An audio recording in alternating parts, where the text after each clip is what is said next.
नमस्ते दोस्तों, स्वागत है आप सभी का 12th प्लस में। तो दोस्तों अभी आपके जो थर्ड सेमेस्टर के अंदर physics, chemistry, mathematics, zoology, botany जो आपके मेन सब्जेक्ट हैं उनके एग्जाम होने के बाद में अब आपका जो एक और एग्जाम होना है वो है स्किल का। अब इसके अंदर क्या है, आपके टोटल कितने एग्जाम होंगे, बिल्कुल आपको थर्ड सेमेस्टर के अंदर जो जिसका आपने इंटरनल दिया है या जिसका आपने एग्जामिनेशन फॉर्म भरते टाइम जो सब्जेक्ट चूज किया है उसका आपका अब एग्जाम होगा। इसके अंदर क्या आएगा, बिल्कुल पेपर एज इट इज जितने आपके बाकी वाले जो पेपर हुए, फिजिक्स का हुआ होगा, बॉटनी का हुआ है, जूलॉजी का हुआ है, केमिस्ट्री का हुआ होगा, उसके जो पेपर हुए हैं उनके जैसा ही पेपर आने वाला है। तो क्या सर इसके कोर्स के अंदर टोटल कितनी यूनिटें हैं, आपने कोई भी पेपर सिलेक्ट किया है उसमें सही आपने वाटर एनालिसिस किया है या वर्मिटोलॉजी किया है या फिर आपने सॉफ्टवेयर पैकेज सिलेक्ट किया है या बायोडाइवर्सिटी सिलेक्ट किया है, जिस भी सब्जेक्ट का कोई भी आपने स्किल कोर्स सिलेक्ट किया है उसमें अब आपके टोटल 3-3 यूनिट का ये कंटेंट रहने वाला है। आज अपन डिस्कस करने वाले हैं वाटर एनालिसिस, यानी एक केमिस्ट्री का स्किल कोर्स है। वाटर एनालिसिस के अंदर टोटल 3 यूनिट है। ये एनईपी से पहले नहीं होता था, यानी नेशनल एजुकेशन पॉलिसी 2020 लगने के बाद में जो सेमेस्टर सिस्टम आया है तभी से ये स्किल कोर्स के एग्जाम होने शुरू हुए हैं। इससे पहले ये एमएससी में हुआ करता था और एमएससी के अंदर इसकी फाइल बनती थी, इसका किसी भी प्रकार का एग्जाम नहीं होता था। अब आपके बीएससी में बिल्कुल इसका एग्जाम होगा। Paper pattern paper as it is आपका जैसे बाकी सब्जेक्ट में आता है आया है, अभी आपने एग्जाम दी है वैसा ही पेपर आने वाला है। शॉर्ट क्वेश्चन आएगा और लॉन्ग क्वेश्चन भी आएंगे। आपको पूरा पेपर अटेंड करना है, इसके नंबर आपके मार्कशीट में ऐड होने वाले हैं, तो इसको बिल्कुल भी लाइटली नहीं लेना है। अब मैं आपको आज वाटर एनालिसिस वाला जो है आपका स्किल का कोर्स जिसने सेलेक्ट किया है उन बच्चों के लिए ये क्लास रहने वाली है। जिनका कोई और स्किल का कोर्स है वो अभी इंट्रोडक्शन के अंदर पहले सुन लो कि इसका एग्जाम पैटर्न क्या था, क्या सिस्टम रहने वाला है, उसके बाद में इस क्लास को आप डिसकंटिन्यू कर सकते हो और आपको जिस सब्जेक्ट का जो आपने सेलेक्ट किया है उसका जो वीडियो आए उसकी पीडीएफ जब टेलीग्राम चैनल पर आए तब आप देख सकते हो। अब देखो इसके अंदर एक और बात इंपॉर्टेंट ध्यान रखनी है। अब ये जो स्किल एनहांसमेंट कोर्स के अंदर जितने भी आपके पेपर है उसका जो भी कंटेंट होगा मैं 12th प्लस ऐप के ऊपर अवेलेबल करवाऊंगा। उसके साथ साथ में आपको टेलीग्राम जो 12th प्लस का टेलीग्राम चैनल है वहां पर आपके लिए अवेलेबल हो जाएगी। ठीक है, आपको इस वीडियो के डिस्क्रिप्शन में सभी लिंक मिल जाएंगे जहां से आप ऐप डाउनलोड कर सकते हो, जहां से आप टेलीग्राम ज्वाइन कर सकते हो, जहां पर आप व्हाट्सएप पर हमें डायरेक्टली मैसेज करके ये पीडीएफ ले सकते हो। अब रही बात कि सर इसके अंदर आप YouTube के ऊपर हम इसका कितने लेवल तक या क्या एनालिसिस करने वाले। देखो अब यहां पर आपको टोटल तीनों यूनिट को मैं एक एक लिख करके और पूरा सिस्टमेटिक नोट्स बना करके आपको पढ़ाता तो ये कम से कम आपके 15-20 वीडियो का कंटेंट जाए, इतनी लंबी इसका कोर्स है। मैंने इसका पहले से क्या किया है, इसके नोट्स आपके लिए बना के रखे हैं। आज हम इसकी फर्स्ट यूनिट को डिस्कस करेंगे, फिर इसके आगे सेकंड यूनिट और थर्ड यूनिट भी आपकी बहुत जल्द आपके लिए अपलोड हो जाएगी और इसके नोट्स की पीडीएफ जिसके अंदर हिंदी में भी है, इंग्लिश में भी है, ये आपके चैनल पर 12th प्लस के टेलीग्राम चैनल पर और 12th प्लस ऐप के ऊपर आपके लिए अवेलेबल रहने वाली है। अब करते हैं बात स्टार्ट वाटर एनालिसिस। जिन का टॉपिक है, जिन ने स्किल एनहांसमेंट कोर्स के अंदर वाटर एनालिसिस सेलेक्ट किया था उनका आज सभी क्वेश्चन इंपॉर्टेंट क्वेश्चंस आ जाएंगे। 100% नहीं कह सकता कि उसी में से पेपर आएगा, लेकिन 80 to 90% पेपर आपका इंपॉर्टेंट क्वेश्चन में से आ जाएगा। बिल्कुल बेफिक्र रहो, कंटेंट आपको A1 मिलेगा, इसमें किसी भी प्रकार की प्रॉब्लम नहीं आएगी। पूरे तीनों यूनिट के नोट्स हमारे पढ़ के जाओगे, एक भी क्वेश्चन बाहर से नहीं आएगा। आपने थर्ड सेमेस्टर में केमिस्ट्री का पेपर, जूलॉजी का पेपर और बाकी सभी पेपर के अंदर आपने देखा होगा कि जैसा मैंने आपको इंपॉर्टेंट क्वेश्चंस दिए थे वैसा ही पेपर के अंदर आपको क्वेश्चन मिले हैं। अब बात करते हैं कि सर वाटर एनालिसिस के अंदर क्या है। टोटल 3 यूनिट है, फर्स्ट यूनिट, सेकेंड यूनिट और थर्ड यूनिट। फर्स्ट यूनिट के अंदर हम जनरल इंट्रोडक्शन लेते हैं कि वाटर एनालिसिस करना या फिर पानी को एनालिसिस करना क्यों जरूरी है, पानी के अंदर क्या क्या और कण उपस्थित होते हैं, पानी की क्या क्या विशेषताएं होती है, पानी को किस किस आधार पर हम आंकते हैं, यानी पानी के अंदर कौन सी वस्तु या कौन से अणु, कौन से परमाणु कितने लेवल तक होने चाहिए, इन सभी के बारे में हम किसके अंदर पढ़ते हैं, हम पढ़ते हैं इस फर्स्ट यूनिट के अंदर। सेकेंड यूनिट के अंदर कुछ टर्मिनोलॉजी आती है, यानी हमारे पास में जो पानी है, हमारा जल है, उसके अंदर उससे रिलेटेड कुछ साइंटिफिक टर्म आती है, जैसे बीओडी है, सीओडी है, यानी केमिकल ऑक्सीजन डिमांड, और बायोलॉजिकल ऑक्सीजन डिमांड है। उसके बाद में अब कोई भी पानी का सैंपल है आपके पास में, गंदा पानी है या फिर कठोर यानी हार्ड वाटर है, उसको कैसे प्यूरिफाई किया जाता है या उस कठोर को कैसे सॉफ्ट में कन्वर्ट किया जा सकता है, इससे लेकर के क्या क्या कौन कौन से इक्विपमेंट काम आते हैं, कौन कौन से इंस्ट्रूमेंट काम आते हैं, कौन कौन सी विधियां काम में आती है, इसके बारे में हम पढ़ने वाले हैं सेकेंड यूनिट के बारे में। थर्ड यूनिट के बारे में पूरा प्रैक्टिकल का सिलेबस रहने वाला है। इस थर्ड यूनिट के अंदर हम अलग अलग प्रकार के प्रैक्टिकल परफॉर्म करते हैं। हमारे पास में वाटर का सैंपल आएगा, यानी पानी का एक नमूना आएगा, उसके ऊपर हमें प्रैक्टिकल करना होता है। उसके ऊपर हम अलग अलग नमूने के ऊपर अलग अलग प्रैक्टिकल करके बताते हैं कि इसके अंदर कौन कौन से पदार्थ की कितनी मात्रा उपस्थित है, या इसको सॉफ्ट है हार्ड है तो इसको सॉफ्ट में कैसे कन्वर्ट किया जाएगा। इस प्रकार से जो प्रैक्टिकल का सिलेबस रहता है वो यूनिट नंबर थर्ड में रहने वाला है। तो आओ आज अपन डिस्कस करते हैं अपना यूनिट नंबर 1। यूनिट नंबर 1 के अंदर आपका पहले क्या है, इंट्रोडक्शन वाटर सोर्सेस।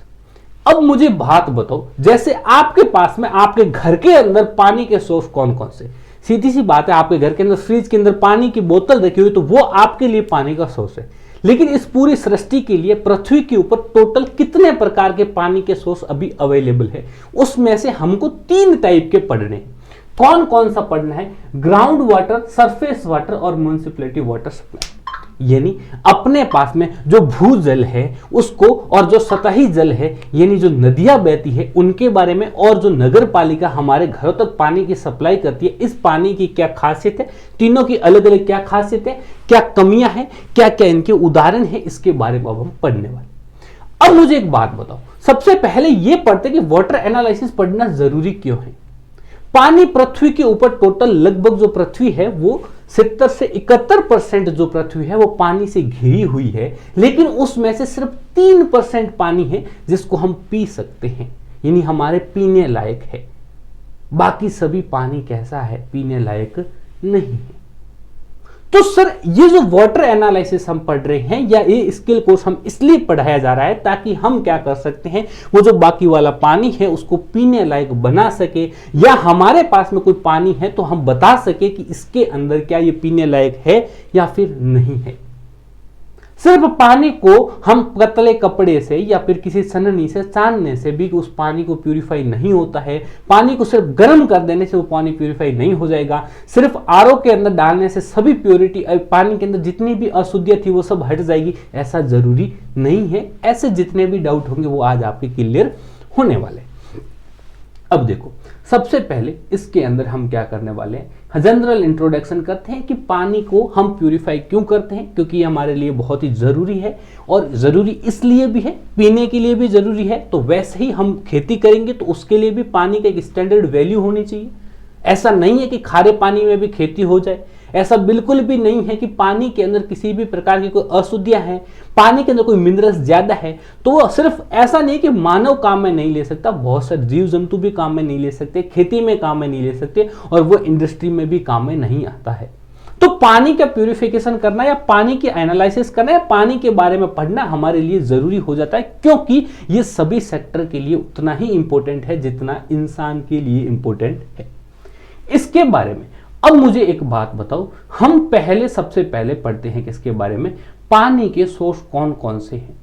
पानी के सोर्स के अंदर सबसे पहला सोर्स हम पढ़ने वाले हैं वो है ग्राउंड वाटर, यानी भूजल।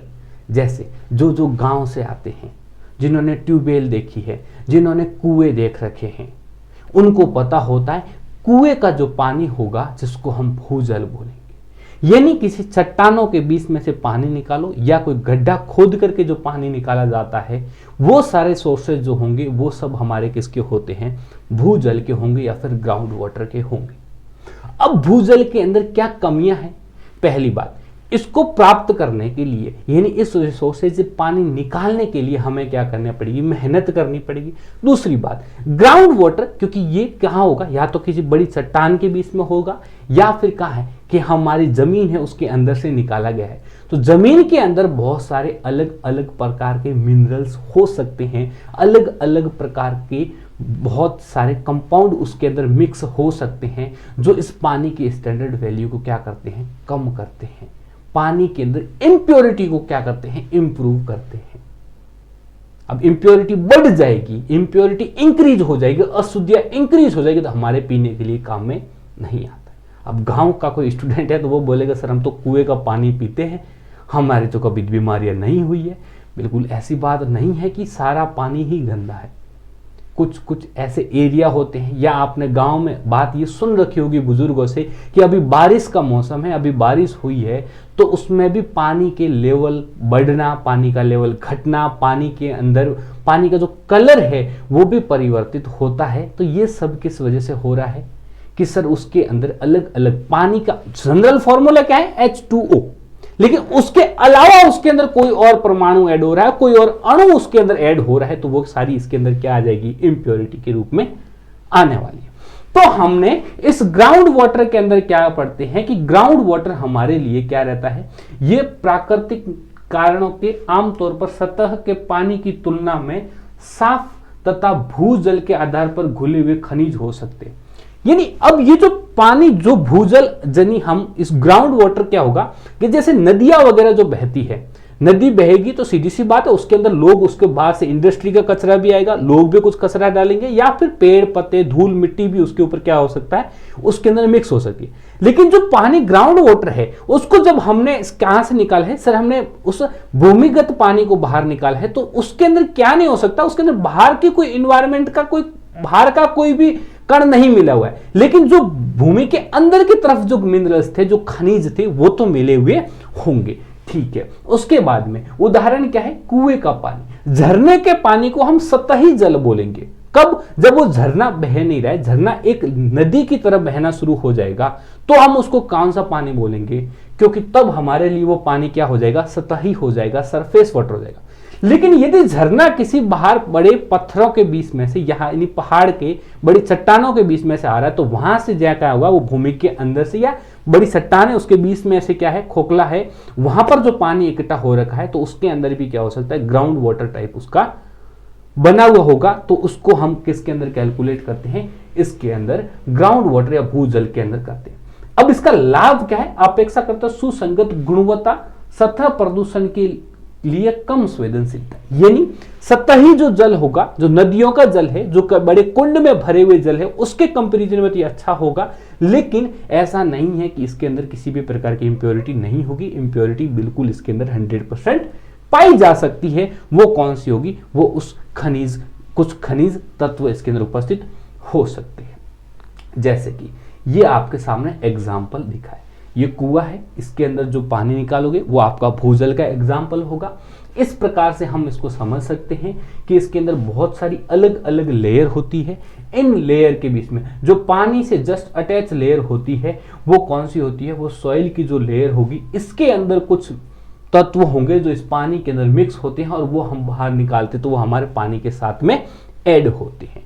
अब कोई बोलेगा सर बिल्कुल हमारे पानी के अंदर कोई कंकड़ आता है तो हम उसको छान के पीते हैं। अरे बेटा वो आपकी बात अलग है, ये उन कणों की बात की जा रही है जिनको आप आंखों से देख नहीं पाते हो, जिनको आप क्लियरली नहीं देख पाते हो, जिनके कण इतने छोटे होते हैं कि आप उनको फिजिकली उनको अलग नहीं कर सकते हो। उन सभी कणों की, उन सभी अशुद्धियों की बातें हो रही हैं। उसके बाद में है सरफेस वाटर।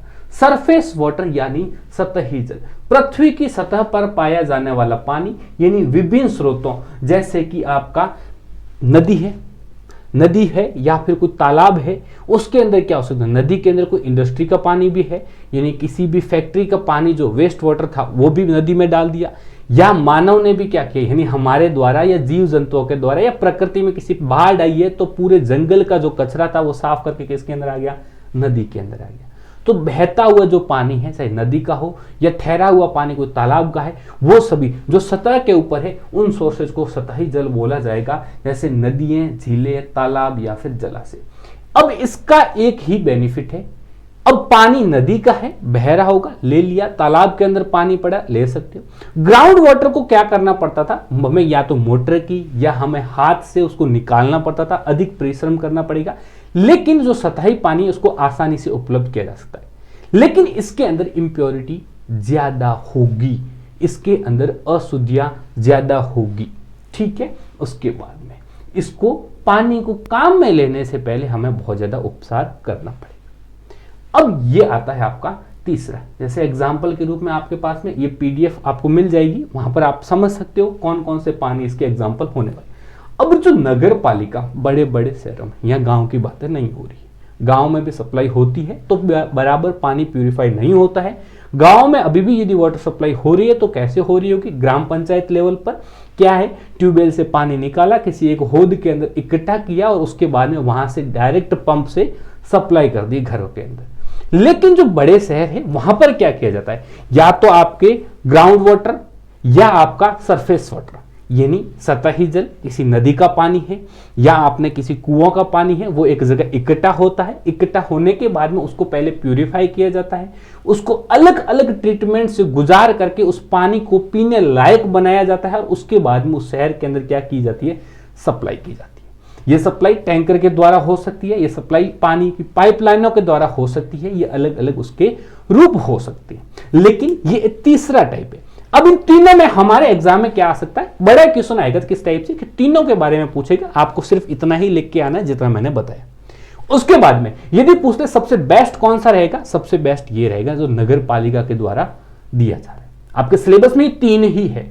अब आप, हाँ एक और बात, मेरे पास में बहुत से स्टूडेंट हैं जिन्होंने, क्योंकि ये क्लास में मेरे को लग रहा था ये स्किल की कोर्स है, आपको इतना आता होगा या आप कहीं से पढ़ लोगे, ये करवाने लायक बात नहीं है, यानी ये इसके भी नोट्स में अब दूं, इतनी कोई हार्ड बात नहीं है। तो प्रॉब्लम कहाँ हुई कि मेरे पास में जितने भी बच्चों ने कुछ कंटेंट भेजा है, मेरे को बोलते सर ये परफेक्ट है क्या, सर हम ये पढ़ ले क्या, स्किल में सर ये है क्या। वहां पर आप इंजीनियरिंग के सब्जेक्ट को, इंजीनियरिंग की किताबों के फोटो पढ़ रहे हो या इंजीनियरिंग के नोट्स पढ़ रहे हो, वो आपके सिलेबस का पार्ट नहीं है। आपका सिलेबस में कुछ गिनी सुनी वस्तु ही है, कुछ टॉपिक है जो आपको सिर्फ उस टॉपिक को उतना ही पढ़ना है जितना आपका सिलेबस का पार्ट है। आप बहुत ज्यादा पढ़ लोगे तो भी काम का नहीं है, और कम पढ़ोगे तो एग्जाम में कुछ लिख नहीं पाओगे, और ज्यादा पढ़ा हुआ लिख लिया तो भी आपके काम का नहीं है। जो चीज पूछी जा रही है, जो आपके सिलेबस का पार्ट है, वही आपको लिख करके आना है। तो ये जो पीडीएफ में प्रोवाइड हो रहा है वो मोर देन इनफ रहेगी आपके लिए। अब बात करते हैं कि इसमें इस पानी को सबसे अच्छा क्यों माना है। अब जब, क्योंकि पानी का मेन सोर्स तो क्या है, या तो मैंने किसी भूजल से पानी लिया है या मैंने कोई सतही यानी नदी का पानी लिया है, उसको इकट्ठा करने के बाद में उसको हमने प्यूरिफाई किया है। अब हम इसके बाद में इसी लेक्चर के अंदर पढ़ने वाले कि स्टैंडर्ड इसकी वैल्यू होगी वाटर की भी, यानी पानी के भी कोई स्टैंडर्ड वैल्यू कौन कौन सी है, कौन सा पदार्थ यानी कोई मिनरल्स उसके अंदर मिला हुआ है, कोई जीवाणु उसके अंदर मिला हुआ है, तो वो कितनी मात्रा तक हमारे लिए सही है, हम उसको यूज में ले सकते हैं। ये सारी वैल्यू किसके पास में होती है, इन नगर पालिकाओं के पास में होगी।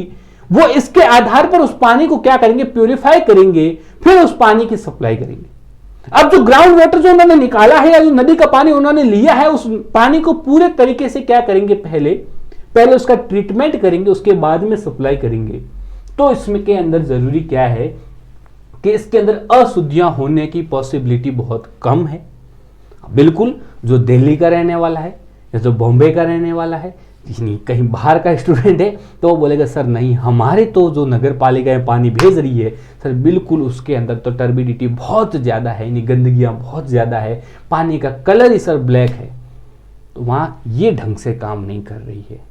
यहाँ पर पानी इनका जिम्मेदारी बनती है पानी को साफ करके पहुँचाने की, नहीं पहुँचा रही है, वो आपका काम है, आपको उसके मुद्दे उठाने हैं। मेरा काम क्या है, सिर्फ आपको बताना कि कौन कौन से सोर्सेज है, ठीक है। उसके बाद में ये कुछ आपको इसका इसी लेक्चर के अंदर हम पढ़ेंगे कि जो आपके घरों तक पानी यदि नगर पालिका पहुंचा रही है तो कौन कौन से प्यूरिफिकेशन के कौन कौन से स्टेप काम में लेंगे, हम एक एक स्टेप के बारे में भी पढ़ेंगे। इस प्रकार के होद बने हुए होते हैं जिनके अंदर पानी इकट्ठा होता है, यहीं से आपके घरों तक क्या होती है, पानी की सप्लाई होती है, ठीक है। उसके बाद में यहां पर आपके लिए कुछ एग्जाम्पल दिए हुए हैं।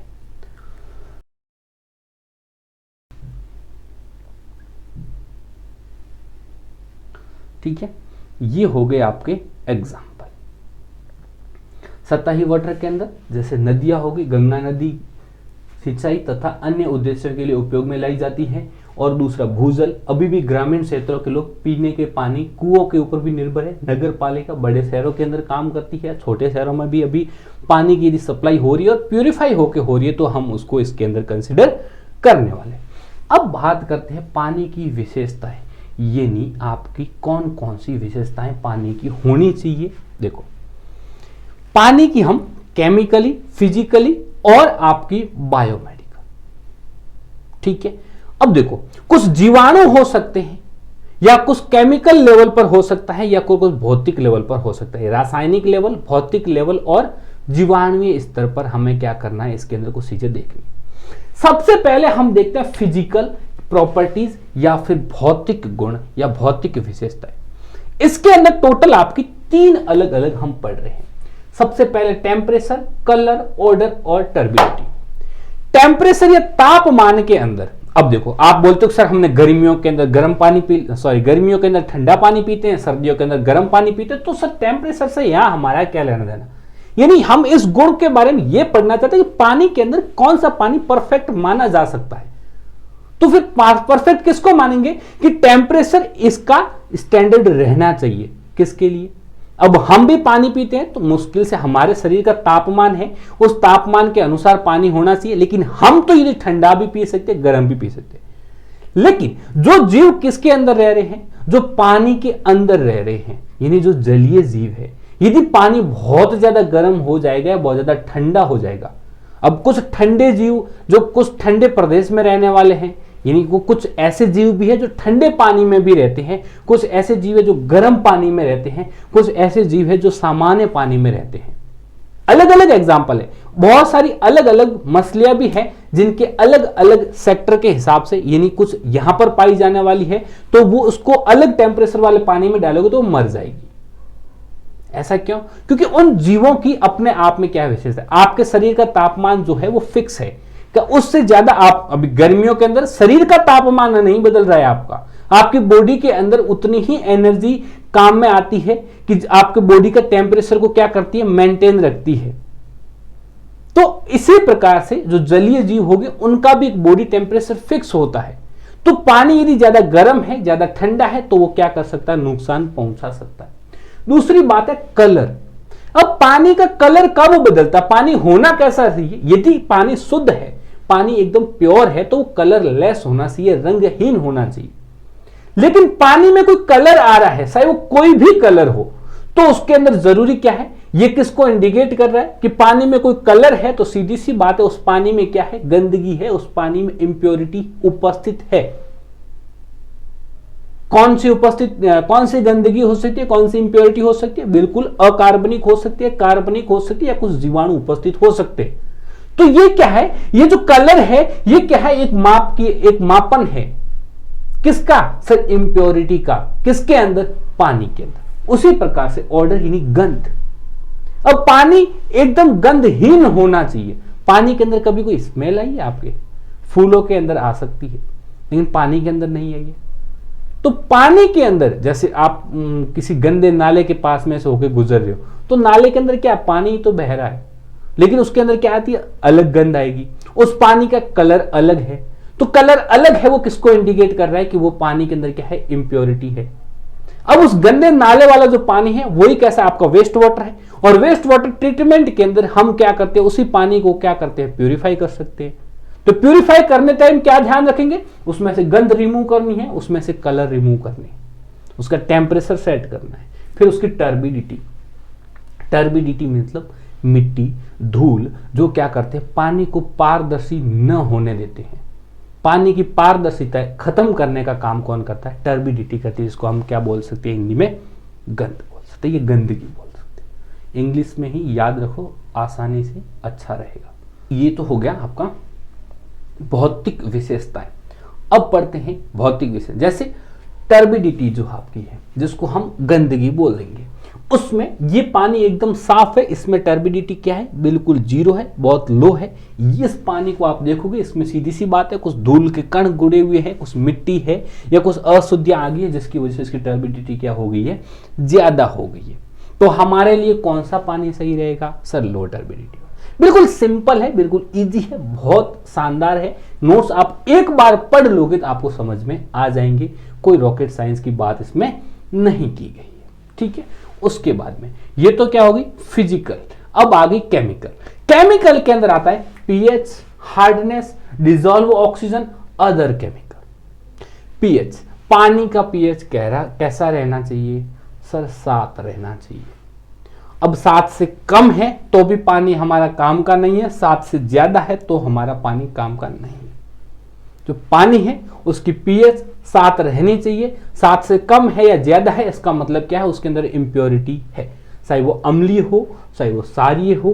कोई भी पानी की पीएच से छेड़खानी हुई है उसका मतलब क्या है, वो पानी कैसा है, अशुद्ध है। और उस पानी की पीएच को वापस 7 करके ही हमें क्या पता चलेगा कि अब उस पानी के अंदर क्या होती है, प्योरिटी आई है।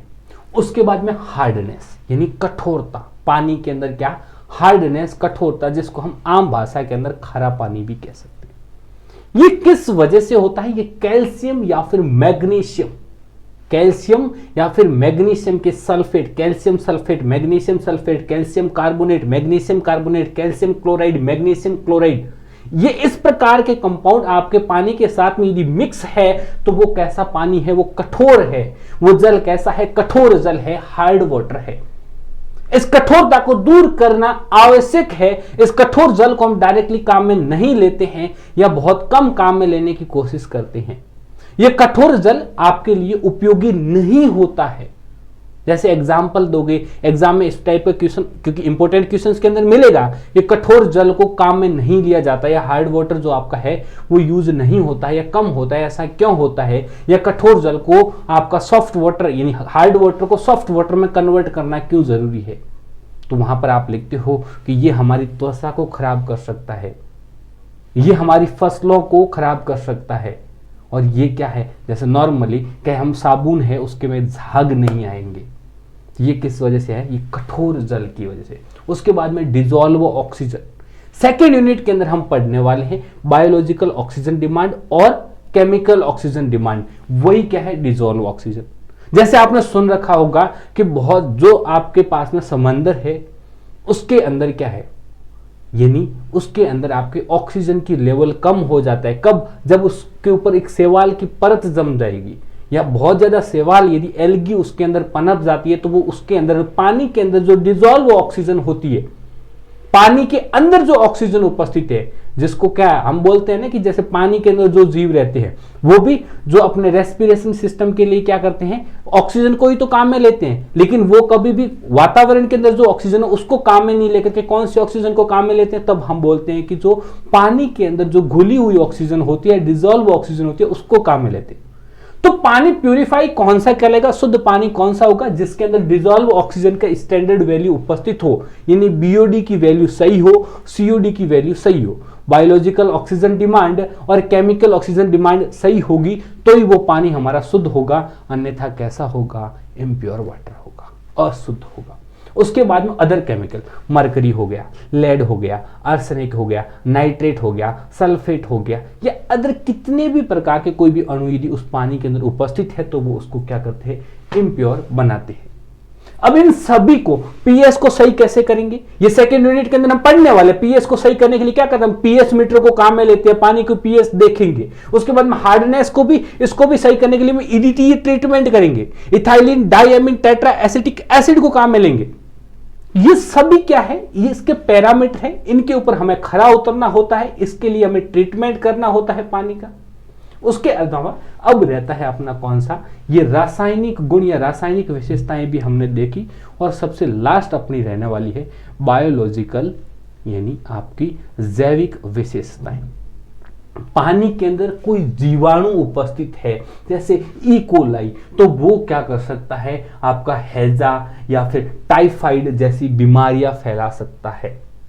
आपके पानी के अंदर कोई वायरस उपस्थित है तो वो क्या कर सकता है, या हेपेटाइटिस ए जैसी बीमारियां उपस्थित या बीमारियां पैदा कर सकता है। यदि इस प्रकार का पानी आपने पिया जिसके अंदर क्या हो, जीवाणु हो, जिसके अंदर वायरस हो, तो यह आपके शरीर को बीमार कर सकती है, आपको बीमार कर सकती है। तो ये क्या है, ये पानी के अंदर इसके भी एक स्टैंडर्ड वैल्यू होगी कि किस लेवल तक इकोलाई होनी चाहिए, क्या किस लेवल तक पानी के ऊपर यदि शैवाल उपस्थित है तो वो पीने है, उससे ज्यादा हो जाता तो वो पीने लायक नहीं रहेगा। ये सवाल तो आपने ऐसे बहुत से स्टूडेंट के देखी होगी।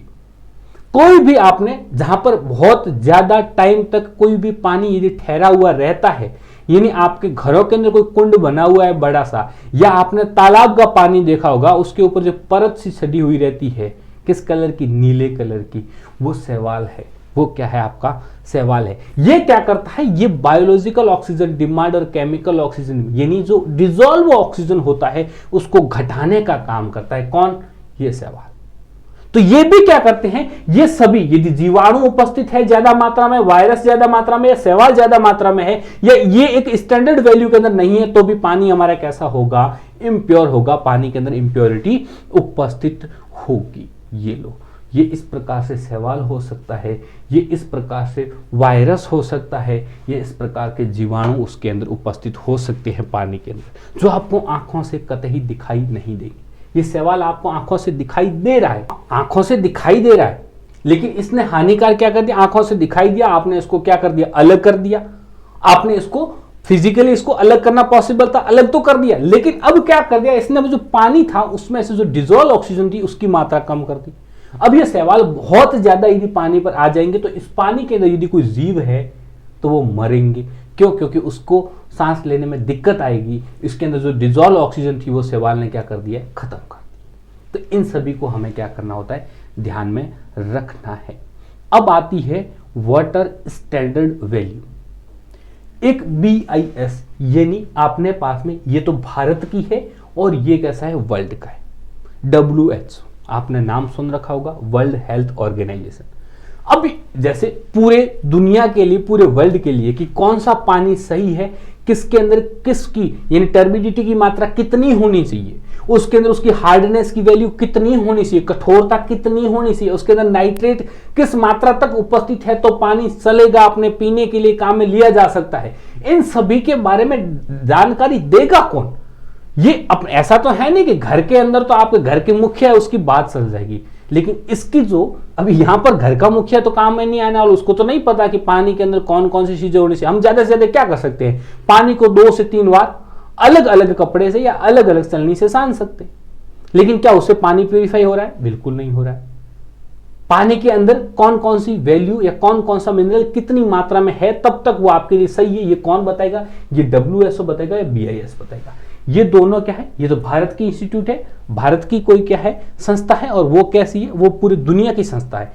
इसी के नियम होते हैं, उसके अंदर कुछ फेरबदल करके ये लागू करेगी।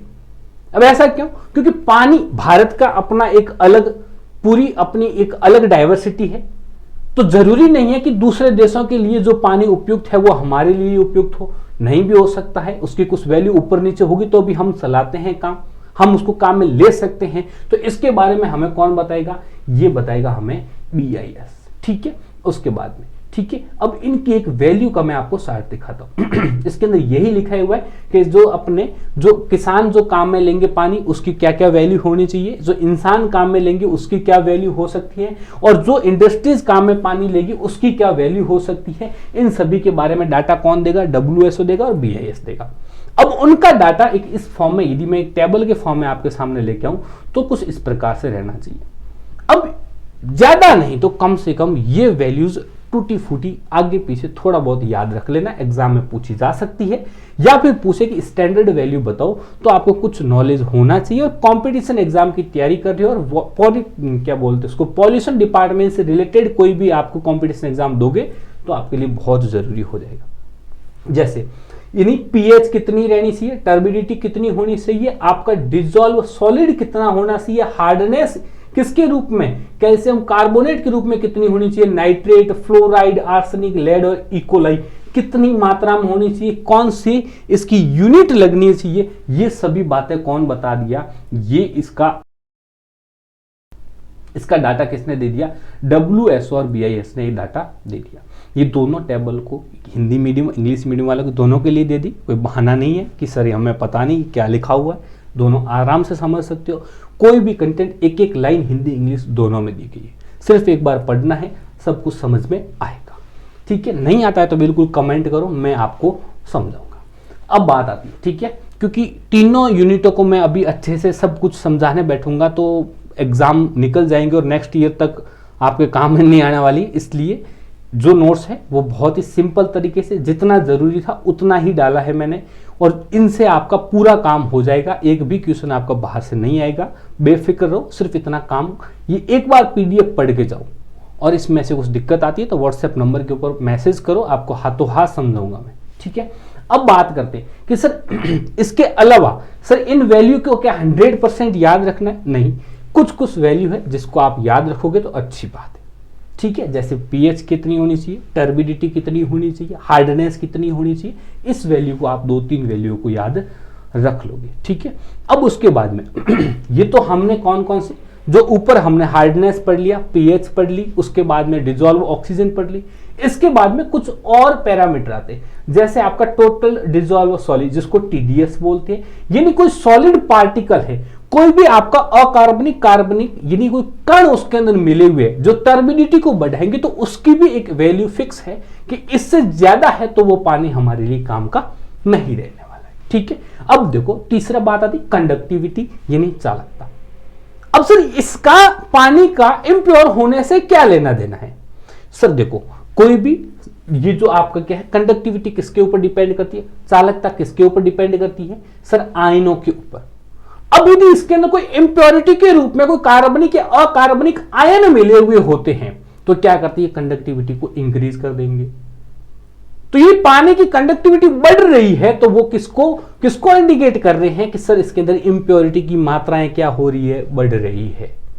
यानी जितनी ज्यादा कंडक्टिविटी पानी की इंक्रीज हो रही है, आपके पास में 5-7 सैंपल आए हैं और आपको पूछा गया है कि इसके अंदर किसके अंदर सबसे ज्यादा टर्बिडिटी भी पूछा जा सकता है, या किसके अंदर सबसे ज्यादा इंप्योरिटी है, या कौन सा पानी सबसे ज्यादा शुद्ध है, तो किसके आधार पर भी बता सकते हो कि सर कंडक्टिविटी के आधार पर हम बताएंगे। कैसे कि सर यदि ज्यादा कंडक्टिविटी आ रही है इसका मतलब क्या है, उसके अंदर ज्यादा आयन उपस्थित है। आयन किसके रूप में उपस्थित है? सर ये एक प्रकार से हमारी इंप्योरिटी के रूप में ही तो उपस्थित है।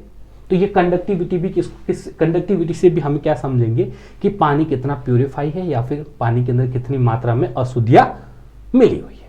उसके बाद में क्लोराइड। अभी क्लोराइड एक ऐसा है, ये नेगेटिव Cl- जो है वो बहुत सारे कंपाउंडों के साथ में जुड़ा हुआ होता है, तो Cl- की संख्या ज्ञात की जा सकती है। Cl- किसी कंपाउंड के साथ जुड़ा हुआ है और वो पानी के अंदर उपस्थित है तो उसको हम आराम से इंडिकेट कर सकते हैं और उसको रिमूव कर सकते हैं इसकी सांद्रता के आधार पर, यानी इसकी कंसंट्रेशन के आधार पर पानी की प्योरिटी को देखा जा सकता है। ऐसे ही कुछ जैसे आपका सल्फेट हो गया, नाइट्रेट हो गया और आपका फ्लोराइड हो गया, ये सभी आपके क्या हो गए, अदर इंपोर्टेंट इंप्योरिटी के रूप में कुछ कण होते हैं जो पानी के अंदर उपस्थित होते हैं। अब इसके बाद में ये तो हुआ आपके सिलेबस के अकॉर्डिंग बातें। अब कुछ इंपोर्टेंट इस यूनिट के अंदर इंपोर्टेंट जो सिलेबस के अंदर टॉपिक मेंशन नहीं है लेकिन क्वेश्चन आएगा, लिख के ले लो। जैसे अब उसमें हार्डनेस पूछी है, किसकी, पानी की कठोरता के बारे में पूछा है, तो सर क्या पूछा जा सकता है और कि सर टाइप्स ऑफ हार्डनेस भी तो आ सकती है, यानी कठोरता कितने प्रकार की होती है, ये भी तो एग्जामिनर क्वेश्चन पूछ सकता है। कठोरता आपके यहां 2 प्रकार की है, और यदि एग्जाम में आपका क्वेश्चन मिल जाए कि परमानेंट और टेम्परेरी हार्डनेस क्या है, इस दोनों के बीच में डिफरेंस पूछ ले या इन दोनों के बारे में डिटेल में पूछ ले, तो आपको किसी भी प्रकार का संकोच नहीं करना है कि ये सिलेबस के अंदर मेंशन नहीं था। सिलेबस के अंदर यदि हार्डनेस है तो इन दोनों को भी पढ़ना जरूरी है, एग्जाम में आ सकता है और आएगा।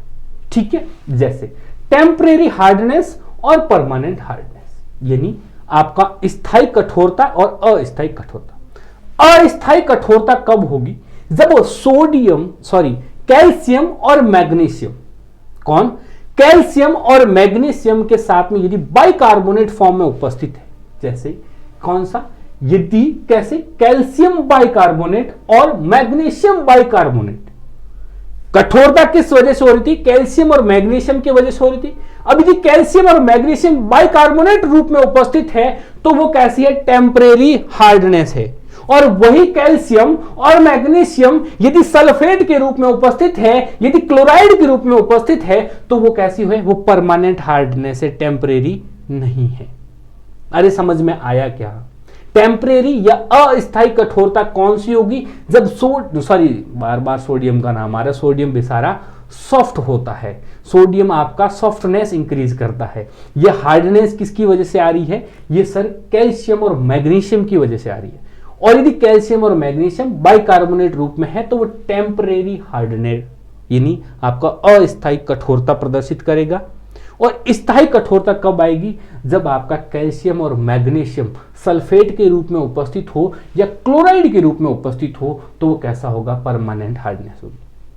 सर टेम्परेरी क्यों बोला? क्योंकि यदि किसी पानी के अंदर, यदि पानी का कोई भी आपका पानी का सैंपल है, उसके अंदर यदि वो कठोर जल है और उसके अंदर वो कठोरता यदि कैल्शियम बाइकार्बोनेट और मैग्नीशियम बाइकार्बोनेट के रूप में है, तो मैं उसको गर्म करूंगा, मैं उसको बॉयल करूंगा, तो ये क्या हो जाएंगे? विघटित हो जाएंगे, ये टूट जाएंगे और इसकी कठोरता दूर हो जाएगी, यानी ये प्रेसिपिटेट हो जाएंगे। हम इसको अलग कर सकते हैं, तो हमारा पानी क्या होगा? वापस सॉफ्टनेस इंक्रीज हो जाएगी।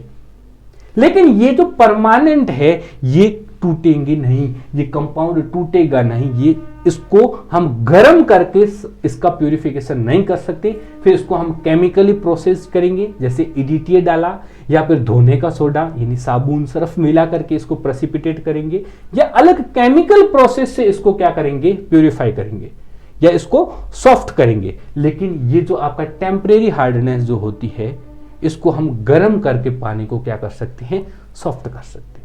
बिल्कुल सिंपल सी बातें जो कि आपकी लिखी गई है। अब देखो, यदि आपके पास में टेम्परेरी है तो रिमूवल के अंदर मैंने स्पष्ट रूप में लिख रखा है, क्या करना है? बॉयल करना है पानी को, और जैसे ही बॉयल करोगे जो तापमान ज्यादा होगा टूट जाएगा और क्या हो जाएगा? पानी के अंदर सॉफ्टनेस इंक्रीज हो जाएगी, हार्डनेस कम हो जाएगी। लेकिन यदि परमानेंट है हार्डनेस, तो हमें क्या करना है? 3 प्रकार के आपके प्रोसेस है, या तो आयन एक्सचेंज मेथड, या आपका चिलेट लिगेंड, जो चिलेटिंग लिगेंड जो होते हैं जैसे EDTA है, उनको मिक्स करना है। वो EDTA क्या करेगा? इस कैल्शियम और मैग्नीशियम के साथ में चिलेट का निर्माण करेगा और उसका कॉम्प्लेक्स बनाएगा। क्या करेगा? उसका संकुल का निर्माण करेगा। जिसने कोऑर्डिनेशन केमिस्ट्री पढ़ी है वो इस बात को समझ पा रहे होंगे कि चिलेट क्या होता है। कोऑर्डिनेशन कंपाउंड में कॉम्प्लेक्स इस प्रकार से बनेगा कैल्शियम और मैग्नीशियम का, और कैसे EDTA हेक्साडेंटेड होकर के उसको अलग कर देगा, उस कॉम्प्लेक्स को पानी से बाहर निकालेगा। दूसरा ion exchange method. Ion exchange method के अंदर हम क्या करते हैं? जो अपना कैल्शियम है, जो अपना मैग्नीशियम है, यानी कैल्शियम यदि कैल्शियम सल्फेट के रूप में उपस्थित है, मैग्नीशियम यदि मैग्नीशियम सल्फेट के रूप में उपस्थित है, यानी परमानेंट कठोरता उसके अंदर, यानी स्थायी कठोरता उसके अंदर उपस्थित है, तो भी हम क्या करेंगे? यहां पर जो कैल्शियम था, अब वो कैल्शियम क्या था? सल्फेट है, तो उस कैल्शियम की जगह हम क्या कर देंगे? सोडियम को डाल देंगे। तो क्या हो जाएगा? कैल्शियम की जगह सोडियम आ गया, तो कैल्शियम रिप्लेस हो गया, तो उसकी सॉफ्ट हार्डनेस क्या होगी? डिक्रीज हो गई। तो ये आयन एक्सचेंज के अंदर किया जाता है। और आपके पास में धोने का छोड़ा जो है, ये नहीं, जैसे आपको पता है कि कठोर जल है तो उसमें झाग नहीं आता है।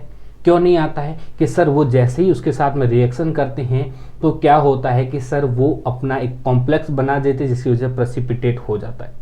और जो हार्ड वाटर होता है, कठोर जल होता है, इसके कुछ नुकसान भी है, यानी इफेक्ट ऑफ हार्डनेस है। उसके अंदर आपको क्या क्या देखोगे? कहां गया? कठोर जल के प्रभाव, साबुन का झाग कम करता है, पपड़ी बनना, यानी आपके पास में कोई भी लोहे का पाइपलाइन है उसमें आप देखोगे तो उसके इधर पपड़ी बन जाती है। दूसरी बात, सूखी त्वचा तथा बालों के लिए त्वचा, यानी पानी यदि अपना सरफेस, इस हाथ को भी आप धोओगे तो हाथ की जो संबड़ी है उसको क्या कर सकता है? उसको क्या कर सकता है? रूखी बना सकता है। दूसरी बात, उसके बालों के लिए भी क्या हो सकता है? हानिकारक हो सकता है।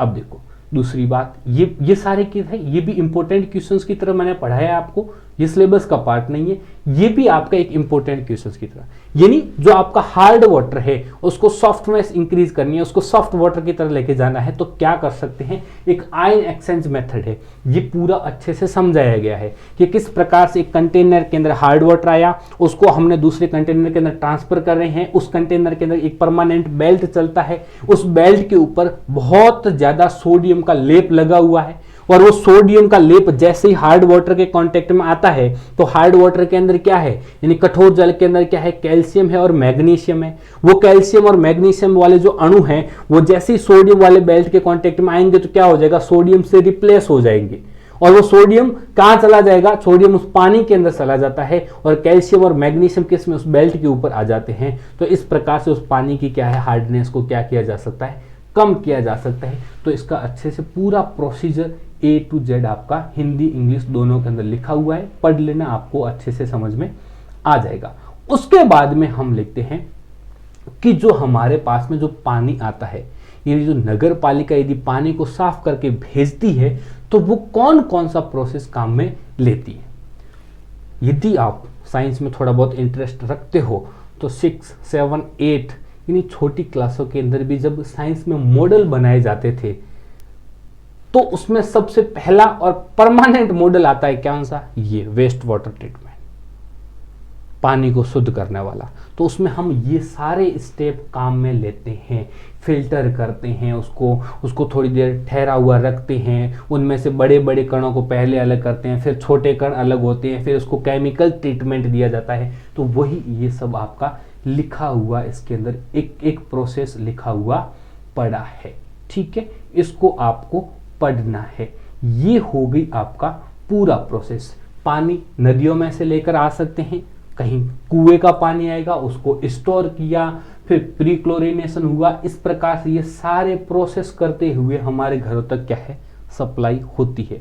तो इन प्रोसेस को कोई बड़े हार्ड टॉपिक नहीं है, छोटी क्लास का बच्चा भी इसको पढ़ सकता है, आपको भी पढ़ के जाना। एग्जाम में क्वेश्चन फर्स्ट यूनिट में इससे बाहर नहीं जाएगा। फिर भी जब मैं तीनों यूनिट आपको ऐसे एक्सप्लेन कर दूंगा और फिर उसकी पीडीएफ में आपके 12th प्लस टेलीग्राम चैनल और 12th प्लस ऐप के ऊपर जब अपलोड कर दूंगा, उसके बाद में वहां पर आपके लिए इंपॉर्टेंट क्वेश्चंस भी अपलोड कर दूंगा। एग्जाम से 2 दिन पहले हो जाएगा, कल आज ही आपकी ये सभी कंटेंट जो वाटर एनालिसिस वाला है वो कंप्लीट वहां पर अवेलेबल करवा दूंगा।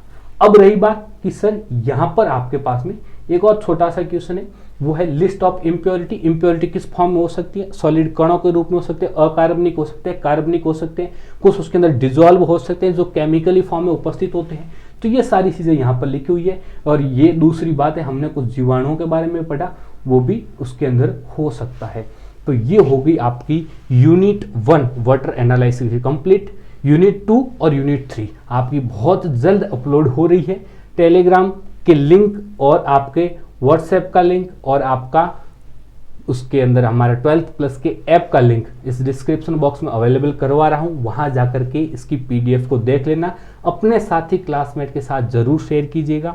कुछ भी समझ में ना आए या कोई डाउट है सीधा व्हाट्सएप कर दीजिएगा। व्हाट्सएप नंबर आपको वहां पर मिल जाएंगे डिस्क्रिप्शन बॉक्स में, वहां से आप डायरेक्ट मैसेज कर सकते हो, आपको सॉल्यूशन 100% मिलेगा।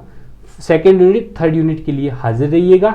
बहुत जल्द मिलते हैं, तब तक के लिए बने रहिए 12th प्लस के साथ। बहुत बहुत धन्यवाद।